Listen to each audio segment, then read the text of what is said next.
Hey.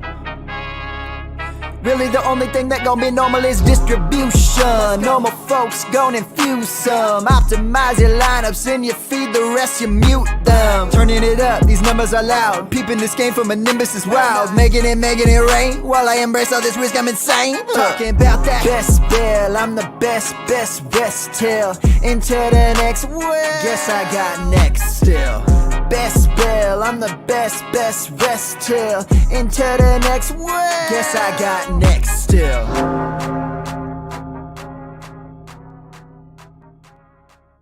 We are here. It's week number 9, and we're ready to crush some start-sit questions for you tonight. I'm Bradley Stalder. This is the BestBell Fantasy Podcast and live stream, and here I am. Here we are, ready to attack week number 9. We had Thursday Night Football a couple nights ago. It was a little underwhelming. Treylon Burks obviously suffering a pretty significant head injury. Deontay Johnson, the king of PPR fantasy, scores a touchdown for the first time since, Big Ben threw him one. So we've got some positives there. Derrick Henry still looked like his old self. Will Levis, even though he didn't put up a strong stat line, didn't throw a touchdown, he had one interception, he looked the part. He looked like he was capable. The offensive line for the Tennessee Titans is one of the worst in the NFL, and the defensive line for the Pittsburgh Steelers was at full strength. So it made sense that his stats weren't as high. I had him ranked at quarterback 14. I felt like there was like a threshold that, at this point you're taking dart throws at quarterback 2s and he's hyper targeting DeAndre Hopkins, which is the right thing to do. It's just a matter of, is he going to get the touchdown or not? He was stopped short of the end zone a couple times, but better days ahead for Will Levis. I'm here for the Will Levis mid to high end quarterback 2 moving forward. He passes the eye test. And I know that some people have gone on Twitter said, oh, don't crown him king yet. Don't anoint him yet.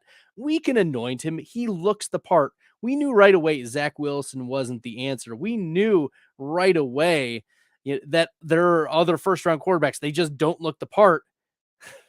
Will Levis, not even a first-round quarterback, second-rounder, looks like he deserves to have the NFL starting position at quarterback for the Tennessee Titans. He passed the eye test. Like, you can throw any stat you want. You just watch the game. He looks way more composed than any of the other rookie quarterbacks, that have struggled, that we've seen historically struggle. He passes that eye test. I think better days are ahead. Let's not worry too much about that. Okay. This is a start-sit show. So in the chats, whether you're on YouTube, Facebook, Twitch, or anywhere else, make sure you guys drop your start-sit questions in the chat, and I will be sure to answer them. I'm here for about an hour, and then at 9 p.m., I'm going to jump on the Player Profiler channel for time with one of my best friends, one of my best friends in the industry, a great guy, one of the top rankers in the fantasy football industry, Billy Muzio. Billy and I are actually back-to-back for representing Player Profiler in the Fantasy Pros Accuracy Rankings contest.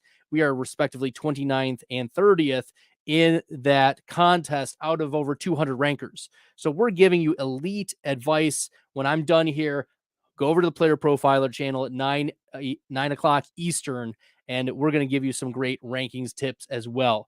So let's kick it off with E. Should we start CJ Stroud or Joe Burrow? And I know that, we were let down number 1 by CJ Stroud last week, but also Joe Burrow looks like himself. He looks back.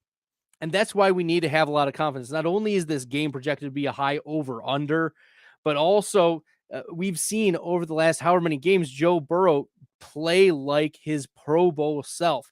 He has the calf injury in the rearview mirror. I have Joe Burrow at quarterback 5 for this week. CJ Stroud is at 8. So I understand, but it's clearly Joe Burrow over Stroud. I'm not getting cute. Buffalo's defense has struggled. This will be the first week with Buffalo and Rasul Douglas, the new cornerback acquired from the Green Bay Packers for the 3rd-round pick at the trade deadline. The Bills' defense has struggled not because of bad play, but because of injuries, right? Ed Oliver has missed some games. Matt Milano has missed some games. Tre'Davious White has missed some games. There have been injuries to this team that have hurt their defense. And of course, Josh Allen dealing with the shoulder injury, the AC joint injury.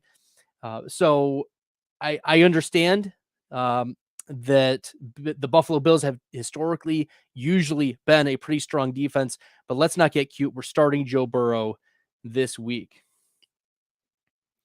Okay, be the MC. Should we go with the questionable Josh Downs or Chuba Hubbard? And this is news because Chuba Hubbard was just named the starter for the Carolina Panthers, despite the fact that Miles Sanders has his injuries in the rearview mirror as well, just like Joe Burrow. But not like Joe Burrow, Miles Sanders has not played well. Now that he is removed from those injuries, Joe Burrow has. And so there's a new starter in Carolina, and that is clearly Chuba Hubbard. Chuba Hubbard has played like a capable starting running back. He's catching passes out of the backfield. He's converting some touchdowns. He's handling the workload. He is not an impediment to this Carolina Panthers offense. Miles Sanders clearly is. He's not breaking tackles. He's not making guys miss. His PFF rush grade is extremely low. And I mean, last week he only got a couple carries, despite the fact that he was healthy. So Chuba Hubbard, we expect to continue to get the majority of carries. And Josh Downs carries this questionable tag right now. He is very questionable. To be determined whether he's going to play. I wouldn't be surprised if we get a Shefty tweet, tonight of whether Josh Downs is expected to play or not. A midweek injury cropping up in the middle of the week is not what we want to see. So if I'm leaning one way, it's Chuba Hubbard. We get more guaranteed volume, and we don't have to worry about a re-aggravation of an injury that could be in the way of Josh Downs. For reference, I have Josh Downs at wide receiver 32 tentatively for the week, and that's in half PPR. You can find my rankings at bestbellfantasy.com/weekly-rankings, or you can just go to bestbellfantasy.com, and then at the top it says rankings. Click on it, and I give you a lot of different rankings. Click on the weekly ones. And then throughout the offseason, I'll be updating the other ones for 2024 as we get into the rookies, the rookie drafts, mock drafts, etc. I'll have all of those things up there. But for right now, check out the weekly rankings, bestballfantasy.com, and you can go to the rankings.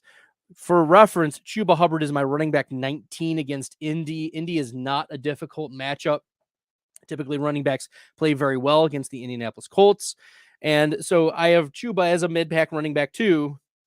And of course, if he's going to get the majority of carries, that also means he's probably going to get the goal line work. So you have the upside for touchdowns. And I like Chuba Hubbard as running back 19. I could even see him sneaking up a little bit. His consensus for the week is 19, but he was, running back 31, 26, 35, 38, 7, 36. He had 15 carries against Houston, but Houston's a tough run defense. So we would expect, when Chuba Hubbard at least had a decent enough matchup against running backs. That was against Miami, 19 for 88 and a touchdown. He also had a reception in that game, finishes the running back 7. So I think that a happy medium between running back 30 and running back 37 or running back 7 is running back 18 or so. I think that is fair for Chuba Hubbard. All right. And a fair question from T. Zinch. Ramondre or Hubbard. I have Ramondre at 16, Hubbard at 19. So I do have Stevenson ahead, but in full PPR, even more so, because Hubbard, as much as he had been really good in the passing game last year, not replicating that fully this year. And we know what Ramondre Stevenson can do in the passing game. This is also against Washington. Washington's defense, not very good, especially against pass catchers.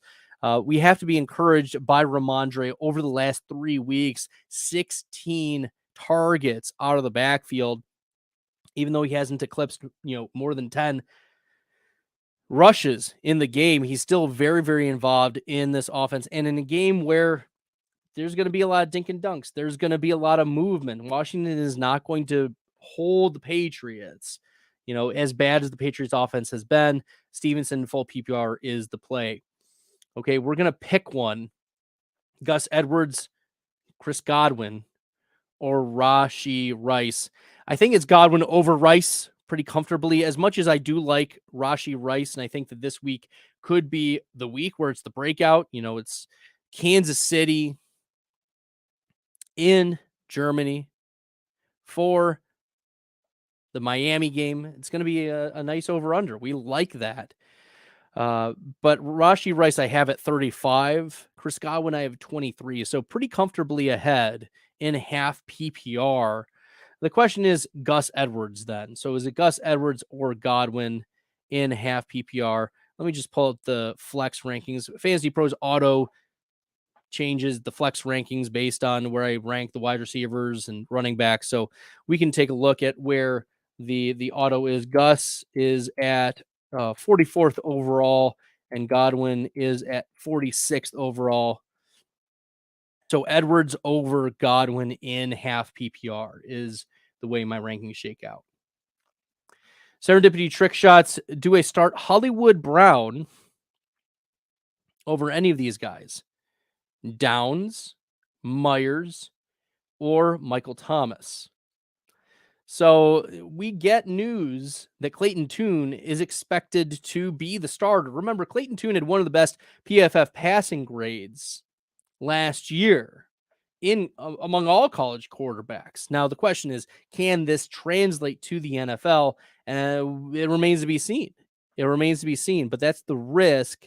That's why Hollywood Brown is down at 38 for me against the Cleveland defense. Now, if this was, a porous secondary like Washington, maybe we could have a little bit more optimism, but that's not something that I'm going out of my way and saying, hey, you know what? Hollywood Brown is a must start. I'm not saying that. He is definitely on the flex consideration radar, given the rookie quarterback and Cleveland defense, which we know is one of the best defenses in the NFL. Downs, I do have ranked ahead. I also have Myers ranked ahead, and Michael Thomas I have ranked ahead as well. So if I had to pick any of these, Myers is the pick out of the four. I have Myers ranked at wide receiver 28 against the New York Giants this week. So yes, those guys over Hollywood, given the rookie quarterback and the Cleveland matchup. Okay, running back question. We've got full PPR. So the good thing about my rankings is you can go to bestbellfantasy.com, click on rankings. That's in the middle. You'll just see in the banner in the middle of the website. Click on rankings, go down to weekly rankings. And if you can look at my rankings compared to the expert consensus, some players I have higher, some players I have lower. And you can look and see. And you can also toggle the wide receivers, tight ends, and running backs between half PPR, full PPR, and standard, which is really nice too. That can meet all of your needs. So, but for half PPR, just for the sake of Wolfgang, just for you, Aaron Jones, Zach Moss, or Gus Edwards, we did see Moss take a tick down. And also we saw a DNP this week for Moss as well. And of course, Jonathan Taylor on the upswing.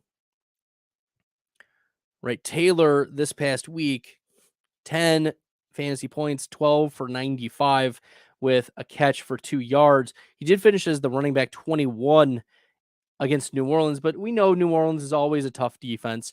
But against Cleveland, 18 for 75, 3 for 45 receiving, and had the touchdown. Jonathan Taylor, the consensus running back 6 for this week. Are we going Moss, who I have at running back 21, Gus Edwards at 20, or Aaron Jones at 18? And based on the rankings, Aaron Jones. The Green Bay coaches said that they want to get Aaron Jones more involved and they're going to unleash him, so to speak. I'll believe it when I see it. There's a lot of malarkey coming out of Green Bay. I don't believe it. Call me a skeptical Packers fan, but I need to see consistent usage, consistent game plan, consistent execution from the Green Bay Packers, not just their players, but also the coaches, because the coaches are not putting the players in their right situations to succeed. So Aaron Jones, I do have higher because he's always a candidate to break off a big play, a 40-yard touchdown, take one to the house. Like, this is a player who always has that within his range of outcomes. Gus Edwards is very limited, especially in full PPR. Gus Edwards doesn't catch anything. That is not his game. He is a between the tackles grinder who can get you 4.5 to 5 yards every single carry, but he's not something special. Or Zach Moss, coming into week number 9 or coming into week number 8 was the second leading rusher in the NFL. So there has been some special plays by Zach Moss this year, even with some of the increased work and load from Jonathan Taylor. So Aaron Jones. Fantasy Football Academy, shout out to y'all. Thanks for tuning in. Dotson, Rice, or Singletary for the flex? Ooh, okay. Yeah, let's pull up the Singletary for running back. I have Singletary at where I moved him up. But where did he end up? Singletary is at running back 28 for me right now. That may rise a little bit, but I could see him being, a back end running back 2 flex consideration for right now. Tampa Bay is a tough front 7. Vita Vea is questionable, so that may shift some things as well. We'll see. Vea was out last week. That does play a part. Rice, I said I had him at about wide receiver 36, and Dotson as well. And I know Dotson's coming off a big game, wide receiver 39. So I have Rice over Dotson. And then the question of Singletary, probably if we get news that there's any movement about Vita Vea, we probably can move Singletary up, and that would be enough to bump Rice out of the flex spot. For right now, Rashee Rice as the lead and best wide receiver for the Kansas City Chiefs. I think that's the move here. There's questions of, is Singletary actually a good rusher? He certainly wasn't a good pass catcher when he was with the Bills. He got volume, pass volume with the Bills, but it was not effective. One of the worst yards per route run, one of the worst PFF rushing grades of any running back, over the last couple of years. So that's not a player that is going to be super effective. But if you need a spot start for volume, like if you're if you're in standard, probably a better chance to get a touchdown. But I like the shootout potential and the PPR, even half PPR upside of Rice in what could be a really fun game in Germany. All right, Wolfgang is following up with a question regarding Josh Allen. I had mentioned Josh Allen dealing with the shoulder injury. He didn't practice a lot this week. That's not unusual for Josh Allen, but he is expected to play. I have Allen at quarterback 2 for right now. I have Prescott at 9, so there is a clear distinction between Allen and Prescott. I understand the Allen is kind of trending down a little bit, and Prescott obviously last week getting touchdowns to Ferguson and to CeeDee Lamb. Those were big deals for his fantasy value for sure, like Spike Week King. We know Dak Prescott is underrated when it comes to the Spike Weeks, but I still have Allen ranked ahead of Prescott for this week. I'm not getting cute, Wolfgang. Okay, KJ Osborne or Shaheed or Jahan Dotson for the flex. Just a reminder for all y'all, if you want to check out the website, bestbellfantasy.com, you can go to the rankings, weekly rankings tab, and you can see my rankings. And I do updates throughout the week and the weekend.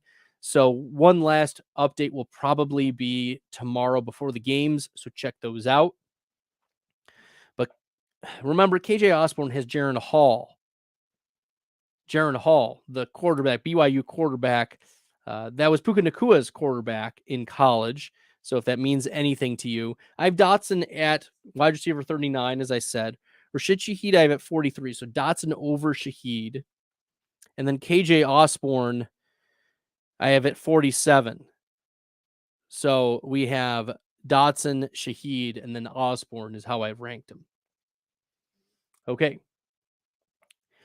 Would you trade Jacoby Myers for Hubbard full PPR? Depends on your needs, right? if you need a running back 2, Hubbard's probably going to be a solid running back 2 moving forward. He definitely has earned this starting role. He has not given indications that he's going to give it up. And Miles Sanders hasn't given any reason for the Carolina Panthers to move away from a decision that they just made, right? It would require Chuba Hubbard to break down or get injured for him to not be worth it. Now, we also have questions of, is Aiden O'Connell any good? Because Aiden O'Connell is going to be the quarterback moving forward for the Las Vegas Raiders. So Jacoby Myers, we do have questions. We want to see what Aiden O'Connell has. We're not convinced. We are not fully convinced. So I would take Hubbard if you need a running back and you have a glut of wide receivers, but this is full PPR. And if you need some flex plays, especially because you're on your bye week and your bye weeks are hurting, you need some wide receiver starters. I get it. Jacoby Myers, I have him at wide receiver 28 this week, and he's going to be wide receiver 2/3, like that type of borderline wide receiver moving forward until we see significant shifts one way or the other. That's how I'm going to value him. All right, KJ Frederick. Which 2 running backs should I start? Should I start Chuba? Should I start Devin Singletary? Zach Charbonnet? Or should I go Roschon Johnson? Now, looking at the rankings, I have Chuba at 19, Singletary down at 28, Charbonnet all the way down at 39, and Roschon at 35. So rankings, Chuba, Singletary, Johnson, and Charbonnet. Chuba, I expect to get the majority of the volume. I think he's been playing very well. Devin Singletary historically has not played very well, but I could see them being pretty close. Maybe I do need to move up Singletary a little bit over the Kareem Hunts of the world, but it's going to be hard for me to move Devin Singletary over like Jerome Ford against Arizona or Darrell Henderson against Green Bay. Like the Rams had to abandon the run in the game against Dallas because they were getting blown out so badly. But you can run on Green Bay. That is a team that you can very much run on. So it's going to be hard for me to say, you know what, Devin Singletary against a tough front 7 of Tampa over a very porous Green Bay front 7, very generous defense against the run. You know, it's going to be hard for me to rank Singletary over Henderson at that point. And then we're getting into the low end running back 2 era. So we're still going with Chuba Hubbard over any of those others. Should we start Godwin over Puka if Stafford sits? Yeah, that's definitely the move. Puka's dealing with an injury himself, and the expected starting quarterback for the LA Rams, if Stafford sits, is Brett Rippon. That's not going to get it done. Okay, so yeah, you're starting Godwin over Puka if Stafford sits. You might just start Godwin over Puka straight up. That's not how I have them ranked, but it's close enough where I could, let me percolate a little bit over the night. But like Puka, I have at 21. Godwin, I have at 23. So it's very close. And I know Green Bay's secondary, Jair Alexander has been dealing with some issues. He's not himself. And Puka Nacua, if you rewatch the film, there were 3 or 4 opportunities where Puka Nacua, it was just the wrong side of variance for Puka Nacua. In fact, the Ben Skoranek touchdown was a play that Puka Nacua was just resting for, and that Skoranek ran the route that Nacua was supposed to run, but Nacua just needed a couple snap breather.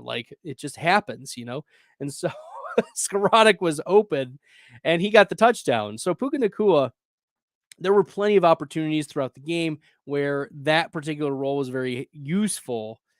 But if Stafford plays, I still am a little pessimistic that Stafford can last the whole game, right? Based on the injury, the UCL thumb injury, the issue is thumb swelling and grip of the football. And so if Stafford has trouble gripping the football, it's not going to be as accurate. It's not going to have as much touch. And Puka Nacua, he's played very well, but the Rams receivers need a little bit of touch to be able to get open. Like Stafford leads his receivers very well. That's why they're successful. And so my concern is that even if, I've Nacua moved down significantly, this week down to 21. I had previously been ranking him in the 10s and 12s, etc. But at 21, back end wide receiver 2, I'd rather have Godwin without, the health issues at this point. Okay. If you like the content, you found this helpful, you're new, make sure you guys are smashing that red subscribe button on YouTube. If you have more start sit questions, you can certainly pop them into the chat for sure. That's what I'm here for the next, 25, 30 minutes or however long. And once I'm done on here, head over to the Player Profiler channel where you can get some of the best fantasy football advice, start sit advice in the industry between myself and Billy Muzio. We are ranked 29th and 30th, respectively, out of the Fantasy Pros Accuracy Rankings contest overall. I'm 8th at tight ends out of 200 rankers. Billy has been on fire as of late. He's had 2 top 7 weeks in a row, and he's looking for a third one. So definitely check out Player Profiler at 9 p.m. Billy and I are going to be hopping on the Dominator, and we're going to crush it for about a half hour. Get your start sit questions answered there too. Blue JM, hey Bradley, Mr. Vids, where have you been? Yeah, it's been a busy week. We had conferences this week, and that was really exhausting for me. I don't know if y'all know this, but I work for a high school, and part of my role is supervising teachers. And so one of the things that obviously as you're supervising teachers, there's extra leg work that goes into the end of the quarter and grades being due, and of course navigating some behavior things with the students. We gotta deal with all that. So there have been some things this week that were just a little bit busier, and that's okay. I want to make sure I get on at least once a week to answer your start sit questions, make sure we are all good. I know some of y'all really love the small videos that I post, and so I try to get as many as I can out. But, I'll talk with my production team, see if we can get some more out next week. All right, Angel Herrera with Drake London out. How are you feeling about Mac Hollins? Yeah, I mean, not great. Mac Hollins is nothing special, guys. Let's not get cute. Mac Hollins right now, and this is against Minnesota, right? It's Taylor Heineke. I mean, Mac Hollins is outside of the top 70 of wide receivers. We're not getting cute here. The big beneficiary of the Drake London injury, I think, is Kyle Pitts, right? Kyle Pitts, if my rankings decide to load, Kyle Pitts I have at tight end 5 for this week behind Kelsey, Andrews, Hawkinson, and Goddard. This is against Minnesota, and Taylor Heineke, we know he's willing to take his chances. He's willing to make mistakes. He's willing to get messy. He's willing to miss frizzle the whole thing.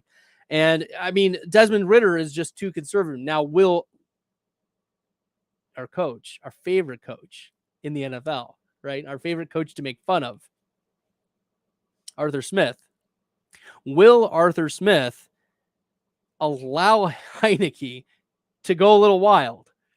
That's the question that we have.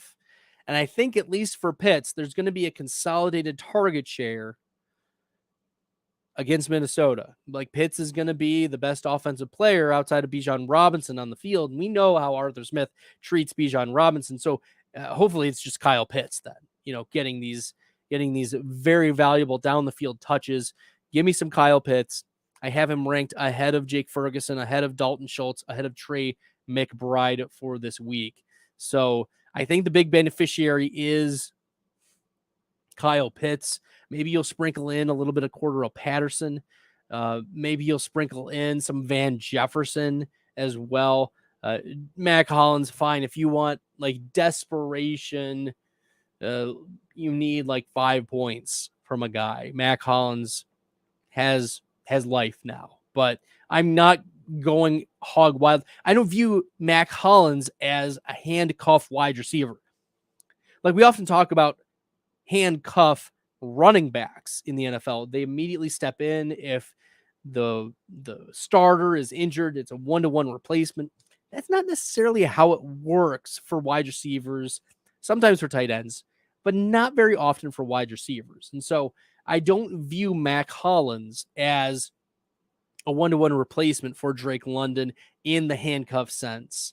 Will he get a couple percent target share bump? Sure. But I'm not saying Mac Hollins super sleeper.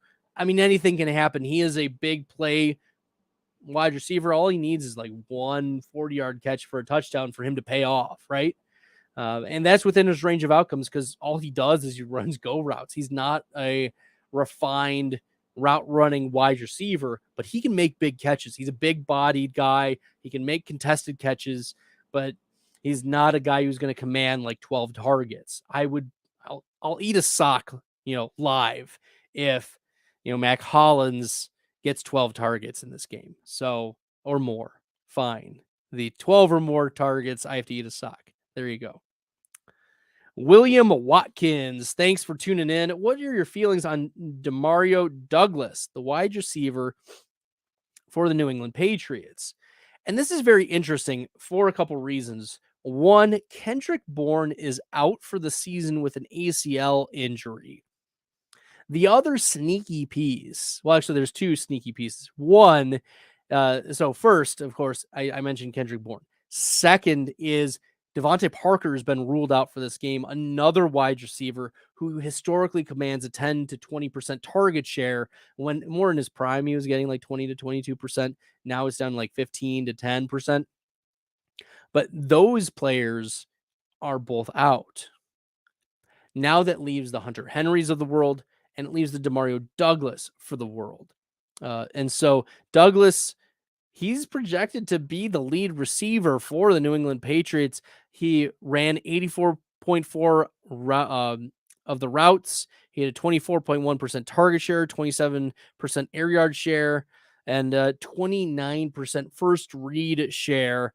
And since week 6, Washington has allowed the 4th most PPR points per target and 3rd most receiving yards to slot wide receivers. And remember, Demario Douglas plays mostly out of the slot. So that's a player that we anticipate. This fits pretty well with the matchup. His consensus for Fantasy Pros right now is wide receiver 38. I have him at wide receiver 34, and I'm willing to bump him up just a little bit more with the Devontae Parker news coming out. So Demario Douglas, I think you bump up a little bit this week. He's definitely in the flex consideration, and you can start worse players like Demario Douglas clearly over Mac Hollins.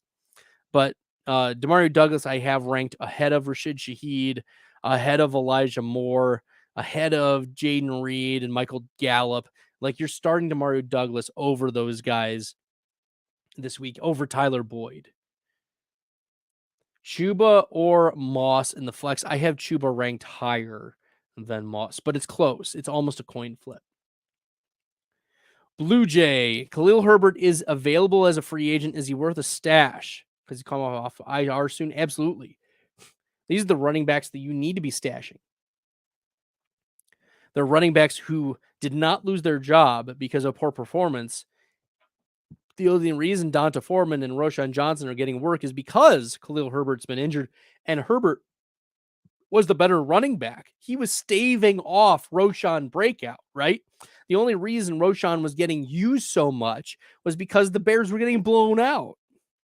But now the Bears are playing a little bit better.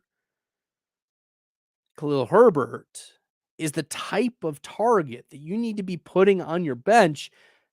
He could be having running back 1, running back 2 weeks. And as we know, and we felt it. The Kyron Williams of the world have been hurt. The James Connors of the world have been hurt. Devon Achans have been hurt. J.K. Dobbins have been out. Like running back, we've seen them get hurt. And so if you can get a capable running back who we know when he is healthy is the starter on the team, yes, we want Khalil Herbert. We want to be picking up these types of players for sure. So if you have spots in your bench for a possible RB2, that's how I would value Khalil Herbert. He's putting up some strong efficiency metrics before the injury and was getting a few more targets and receptions. So yes, we want to be stashing the Khalil Herberts of the world moving forward. Angel Herrera, I have Freiermuth on IR. Should I start Everett or roll with Musgrave? Yeah, Everett was ruled out last week. That was frustrating because I had him ranked, but oh well, you can't win them all. I have Musgrave at 14 for this week. I have Everett at 19 at tight end. And for what it's worth, I'm the 8th best tight end ranker out of 200 on the Fantasy Pros Accuracy Rankings contest. So yeah, give me Musgrave over Everett.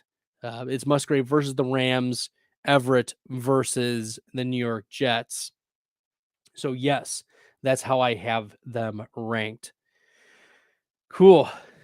William Watkins is digging deeper into the Demario Douglas. Who do I have ranked higher, Douglas or Dotson? And for those who are just tuning in, you can go to bestbellfantasy.com, go to rankings, and you can see my weekly rankings and just click on it. You'll see them updated in real time as I make changes. So if I make some changes tomorrow or tomorrow right before the start of before kickoff at 1 p.m., or even, I'll make one update tomorrow morning before the 9:30 games. So remember, we have 9:30 games in Germany tomorrow. Make sure you guys are putting those players not in your flex, just in case something happens.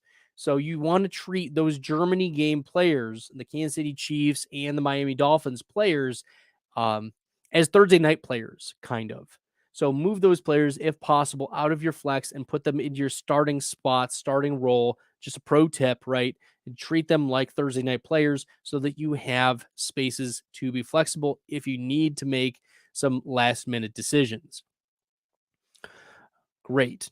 So you can go to bestbellfantasy.com and check out my rankings there, and you can toggle between half, full, and standard settings. And right now, Dotson, I have at 39. Douglas, I have at 34. I am a little ahead of consensus on Demario Douglas. Remember, this is a really positive matchup for Douglas against a Washington secondary that is really porous and really bad.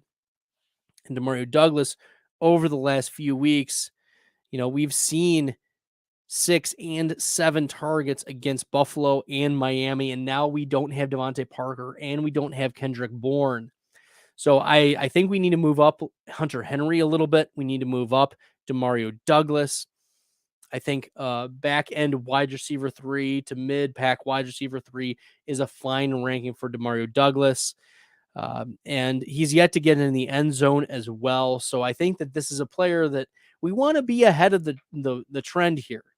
Who else is going to catch it? I mean, there's been a little bit of positive chatter about Kayshon Boutte, but I'm not starting Kayshon Boutte anywhere. I don't think you would be either. Even if Bill Belichick says that this has been his best week of practice, like this is not going to move the needle for me, is not going to move my Boutte off the bench. Oh, thanks, guys. If you like the content and you found this helpful, smash the subscribe button.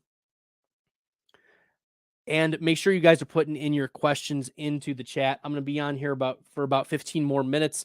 And then at 9 o'clock on the Player Profiler channel, the YouTube channel, you can go over there at 9 o'clock. And I'm going to be on there with my friend and colleague at Player Profiler, Billy Muzio. Make sure you guys are checking that out at 9 p.m. Player Profiler will get your start sit questions answered. Billy and I are two of the best rankers in the industry. I'm 29th. He's 30th. It's a coin flip. It's back and forth. It's great. Billy's been on fire lately. 2 top 7 ranking finishes over the last 2 weeks. I'm currently 8th among all rankers in tight end rankings. So shout out to all y'all for being so supportive, both here in Best Bell Fantasy and on the Player Profiler Network. Should you trade away Gus as a sell high? I mean, depends on what you're getting. I mean, he's getting a lot of touches, and we like that, and he's getting goal line work. Justice Hill is getting some passes out of the backfield, but that's how we expected this Baltimore backfield to shake out. We expected Gus Edwards to be a between the tackles grinder, and we expected Justice Hill to be more of the third down back, the change of pace back. Right now, Gus Edwards has been crushing, right? He's been running back 6 and the RB1 overall the last 2 weeks against Detroit and then against Arizona. So we want to be bullish against Arizona, the running backs against Arizona this week, and that's Cleveland. We need to be, in on Jerome Ford. We expect he's going to be a little bit better coming off that ankle injury. And then also any Kareem Hunt, Kareem Hunt is a desperation flex with, some a good matchup upside. So shout out to Gus Edwards for crushing over the last few weeks. He's probably I have him as running back 20 against Seattle. I don't think he's going to finish, as a top 5 running back again, but there is now that within his range of outcomes given the volume that he's been receiving. So we can't ignore it. It at least exists now, but I would still have Gus as a mid-pack running back 2, even in half PPR. Shout out to you, Angel Herrera. Shout out to you. Thank you for the super sticker, $2. Appreciate you doing that. It's a great way to support the channel. If you like the content and found this helpful, you can smash the subscribe button. You can also throw a couple bucks my way, just like Angel. It really does help the channel continue to grow and get better. It allows me to afford certain things like a new microphone. It allows me to afford the new camera that y'all can tell. I've got this great setup now. Things are trending the right way. There's also going to be some awesome things I'm going to be working on over the summer and the off season, where all of this support out of the YouTube channel is going to continue to grow. So I appreciate all y'all. Okay. Blue J, do you think Hawkinson is going to fall off a bit since Cousins is out? Is he still top 10 tight end? The answer is yes. He's still a top 10 tight end. We're not moving away from Hawkinson as your starter. I mean, we're going to have to see it before we believe it that Hawkinson's no longer top 10. Right? I don't think we're like hyper reacting to that. Jaron Hall, one of the things that I have a video of Jaron Hall on the channel. I'm pretty sure it's still up.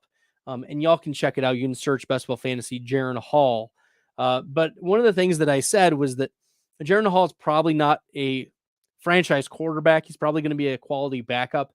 He didn't have a strong arm, but he is a player that if he's given the offensive line to be successful, he'll do that. He'll be able to make some throws. Okay.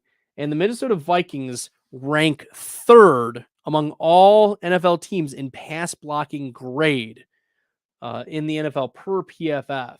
So they're going to give him some time to throw. Okay. I'm not worried about, he's going to make mistakes. He's a rookie quarterback. We're going to expect that.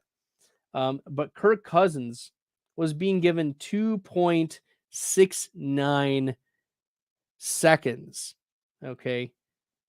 And that was mid-pack among quarterbacks, right? It was 19th out of 30. So he was given league average amount of time. Pass blocking was quality. So there are elements of this offense that are still going to be good. I mean, Darisaw is going to be out, right? That's hurting Hall.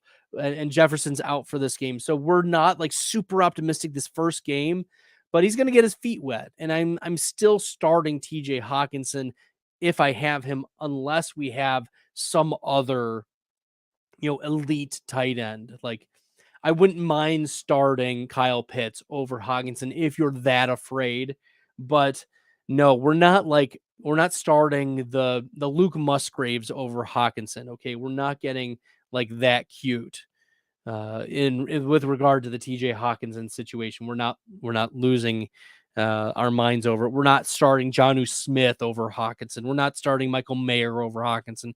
We're not starting, Cole Kmet or Tyler Conklin over Hawkinson.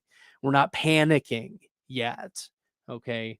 That's how we're going to treat Hawkinson. We're not going to really move him too much. He is my tight end 3 this week behind Andrews and Kelsey. John Rasur, Dotson, or Dell? I mean, it depends probably in half PPR, full PPR, standard. But I have CJ Stroud at quarterback 8 for this week. I have Sam Howell a little bit lower. But Dotson, I have at wide receiver 39. And Dell, I have at 31 against Tampa's secondary. So give me Tank Dell over Dotson. Dell is now removed from the injury report. Also, Robert Woods is out. But if you need a wide receiver with a pulse, Noah Brown. That's a deep cut wide receiver who's getting some targets over the last few weeks, especially with Robert Woods being out. I know that Tank Dell has struggled lately to finishes outside of the top 70, but I think this is an opportunity for a bounce back week for Tank Dell. And as I mentioned, Noah Brown is my wide receiver 60 for this week. And he's finished wide receiver 58 and 56 each of the last couple weeks. So if you need someone with a pulse, Noah Brown can get you like 5, 6, 7 fantasy points. Okay, if you're desperation, like your 32 team leagues and you just need somebody. Jose says, thank you for your help on Did It. Yeah, for those who are unfamiliar, you can go to the Did It app. You can get it on Apple, on Google Play. You can download Did It, and you can search for me. You can find me. I also have the link in this YouTube description, and you can connect with me, ask one-on-one advice. And the first call is free. So use that link, get connected with me on Did It.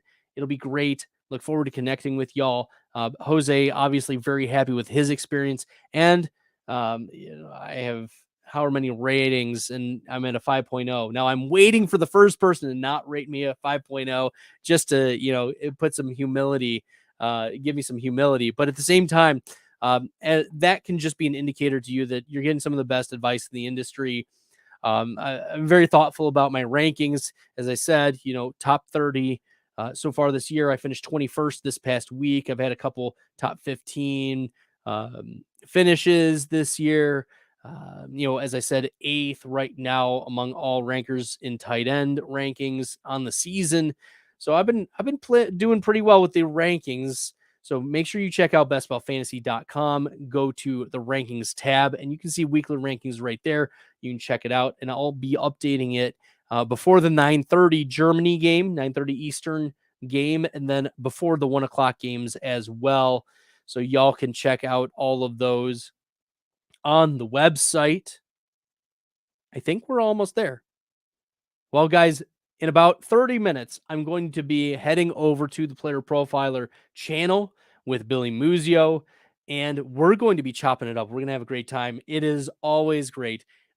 We won't be playing the Boys Are Back in Town song, but the boys will be back in town on the Player Profiler Network on the YouTube channel there. So at 9 p.m. Eastern, check it out. Billy and I will be answering your start-sit questions on the Dominator lineup lockdown edition for week number 9. If you like the content on this channel, make sure you smash the subscribe button. It's been very helpful. Your support means the world to me in being in this industry and flying solo for right now in the Best Bell Fantasy YouTube channel in space. I really appreciate all y'all's support and the community we've been building. So until next time, good luck in your week 9 matchups, everyone. I embrace all this risk, I'm insane. Talking about that best bell, I'm the best till into the next world. Guess I got next still. Best bell, I'm the best till into the next world. Guess I got next still.